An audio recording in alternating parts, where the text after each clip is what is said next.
Ano ba talaga ang Halloween? Hindi ko alam kung napansin mo, pero tuwing Halloween, halos lahat ay nag-e-enjoy sa costumes, candies, at spooky vibes. Pero naisip mo na ba kung saan talaga ang pinagmulan nito? Alam mo ba na ang salitang Halloween ay hango sa salitang All Hallows Eve o gabi bago ang All Saints Day? Noong una, ito ay panahon ng pag-alala sa mga yumao.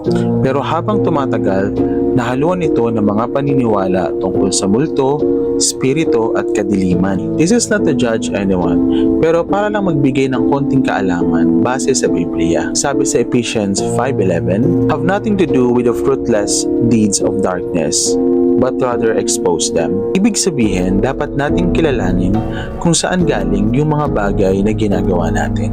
Halloween today is mostly celebrated for fun, costume, treats, parties, pero originally, ito ay may halo ng themes ng death, spirits, and darkness. Kahit sa mga horror films, laging mas malakas ang puwersa ng kadiliman or mas na-highlight ang dilim kaysa sa liwanag. Pero sa Biblia, kabaliktaran yun. Sabi sa James 4:7, "Resist the devil and he will flee from you." Sa tunay na buhay, ang mga evil ay takot sa mga tunay na anak ng Diyos. Tandaan na hindi naman masama ang magsaya. Pero dapat alam din natin kung ano ang pinaniniwalaan natin. Let's choose things that strengthen our faith, not our fears.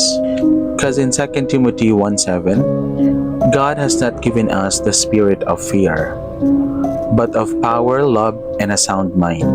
So this Halloween, imbis na matakot, ipaalala natin na si Jesus ang tunay na liwanag sa gitna ng dilim.